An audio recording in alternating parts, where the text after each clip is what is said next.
Wait, where's Fry? How should I know? You're his mother. Futurama has a long history of airing conclusive finale episodes where the show ends and then it miraculously returns with even more episodes. But this time we're looking at another possible ending to this beloved animated sitcom, and for those unaware, when this finale was conceived, the show had not been renewed beyond the initial 20 episodes ordered by Hulu. And not knowing if there would be a renewal, this would again serve as an ending to the series. Joining the ranks of The Devil's Hands Are Idle Playthings, Into the Wild Green Yonder, Overclockwise, and meanwhile we have Otherwise. And just like the previously mentioned, this one is written by Ken Keeler, who bizarrely uses a pseudonym name credit on this occasion. I felt this ending was ambitious, making plenty of references to iconic parts of the show.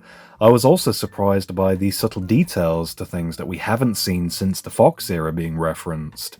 But most prominently, it utilizes the plot of Meanwhile to give us an alternative story that collides with some new events. And bear in mind, Meanwhile concluded the Comedy Central run and for 10 years served as the true ending to Futurama. But how does Otherwise hold up in comparison? Does this episode improve or lessen the impact of its predecessor? Well, generally speaking, it's a creative story that still heavily relies on the relationship between Fry and Leela for it to work. It's clearly written as a fond farewell with gentle acknowledgements to the series as a whole. Many, including myself, speculated this episode may finally give credit to a mystery that is still tangled within the show's lore. In a callback to one of my favourite episodes, The Why of Fry, Nibbler described Leela as the Other. And with this story relating to both Fry and Leela and reading into the title, it would have made sense to give this mystery some depth, but I think I set myself up with higher expectations than I should have. She must be the Other. What? We begin with the Planet Express ship falling through space, which was a prominent part of the trailer for this season, and I didn't expect it to be footage from the season finale, but old Bessie sure isn't what she used to be, and with the controls going haywire, this results in a crash landing. Surely the crew would have been killed during this ordeal? No, of course not, got all plot armor. But saving the day, there is a hero amongst the crew, none other than the can opener. Harking back to a rivalry that began in Season 2, Bender once again becomes a victim to his magnetic nemesis. I'll get you, can opener, if it's the last thing I ever... The crew is safe, and the can opener, but this ship is completely destroyed. And I feel this would have been more impactful had this genuinely been the ending to the show. The Planet Express ship is such an icon that it would feel like a huge loss if it was destroyed permanently. And grieving for his ship, Professor Farnsworth accepts what has happened, and the crew bid old Bessie a farewell at the graveyard of ships. And this is a new location that does play with the show's lore. It feels more experimental, with a pool of plasma used as a window to parallel worlds at the bottom of the multiverse, and we've known about parallel worlds since the Farnsworth Parabox episode, which is later referenced when showing potential alternative realities. And I love how Zach Brannigan turns up with Kif to pay tribute, hosting the funeral for the Planet Express ship. Mourning the ship, there's some fun flashbacks and excellent references that pay tribute, and for Fry especially, this is quite an emotional sequence that I felt oddly nostalgic about, such as seeing the ship's interior, including Fry and Bender's sleeping quarters, complete with some eaten blast-off sundaes by the hammocks. I'm genuinely sick. But we're about to take off. We gotta eat our blast-off sundaes. He's then suddenly overwhelmed by visions of the past, or possibly the future, and this entire sequence really caught me off guard, where he's attacked by a striking sense of deja vu. And the events of Meanwhile appear in a liminal state where they may have already happened, but on a different timeline, before things were rebooted. It feels like we got rebooted! Most prominently, it was so strange to see Universe 1 Fry arguing with Captain Bender. It was quite sweet to see a slightly older Fry and Leela holding their child, whilst Bender, with human ears, cuddles the cloned dog Seymour. There's just so much to unpack from this sequence alone, with many blink and you'll miss it moments. Collapsing on the ground, the crew venture out of the ship only to realise that Fry isn't with them. He's still inside, and with the ship due to sink any second, the crew race back in to save him. And this sequence is arguably the most important part of the episode. The crew does save Fry from the plasma pool, but he doesn't understand what caused him to collapse. And he struggles to recall his memories because he isn't certain which ones are correct. But one thing does become apparent to him, that he almost died with Leela.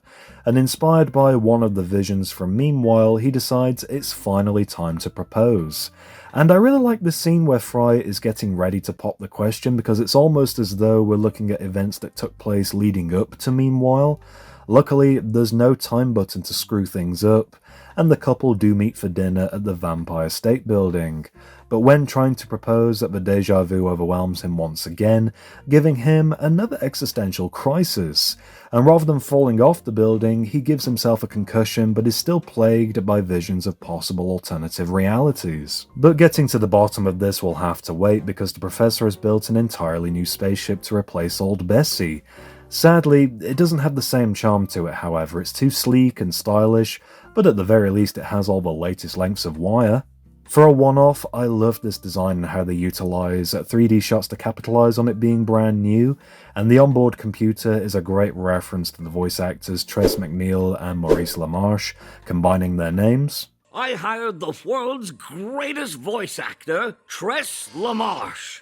Hi there. Despite all of this, Fry is still unhappy and longs to understand the visions he's experiencing. Deliveries go back to normal, likewise Bender's rivalry with the can opener continues. He's furious that Canny is celebrated and spoiled for its heroic actions from before, and it even gets its own sleeping quarters, and I love this silly fight sequence paying homage to Raiders of the Lost Ark, where he becomes his new alias, Bender One Hand. That's what you had to call me from now on. Bender One Hand. Fry comes across crazier than usual and claims he can see the original Planet Express ship, but nobody else can. But the new ship's radar does detect a mystery ship in their proximity, and going in an unexpected direction, this gives weight to a theory of a ghost ship haunting from beyond the grave. And I found it odd how this becomes newsworthy in universe, but credit where credit's due, I like the level of foreshadowing that stems from this moment. When Fry wants answers, the graveyard of ships is declared off-limits, guarded by Zap Brannigan of all people.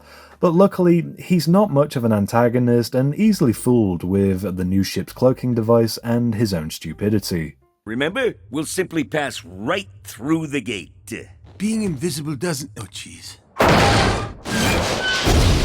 Fighting the new Planet Express ship, the Nimbus is shot down and crashes into the plasma pool, and this is where Zap and Kith abandon ship and come aboard, leading to a needlessly complicated final battle with the mystery ship. With no defenses or weapons to fight back, it looks like the end for our main characters, who bizarrely just accept their fate. And it feels like a deliberate tearjerker, especially when Zap Brannigan is asked to marry Fry and Leela. Now being the ship's captain, he has the authority to do this, and Zap's hesitation really cracked me up given the history between all of these characters. But he agrees, and before the ship is destroyed, Fry and Leela are officially married.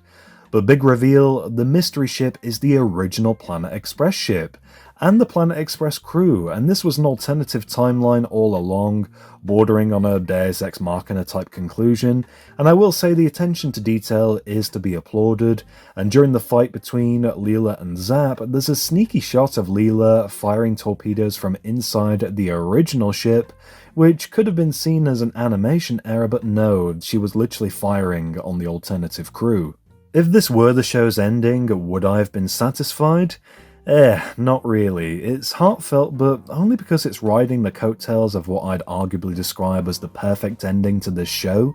And I appreciate the character-specific loyalty between these characters, but it feels more like a spin-off dragging out a mystery that doesn't really enhance the ending we got before.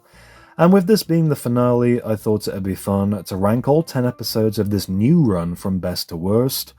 Overall, not a bad season. I think in many areas the revival has found its feet, giving us several memorable episodes, my personal favourite from this run being The Temp. I felt that was a very inventive episode on many levels, and I genuinely see, what's his name again? Frank. Right, Frank. I could see him becoming a recurring antagonist, which would be amusing, and I'm glad Fry got more attention this season since he was extremely underused in the last run of episodes.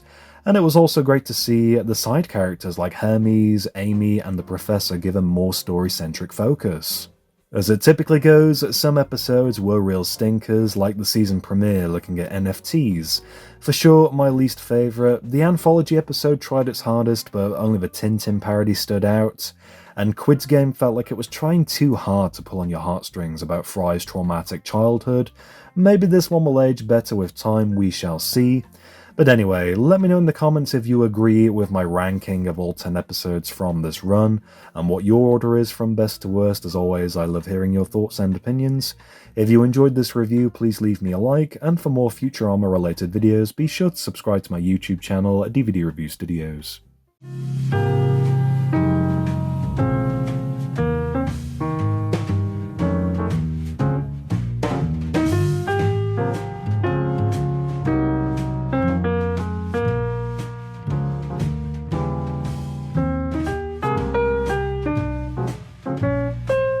Are you threatening me?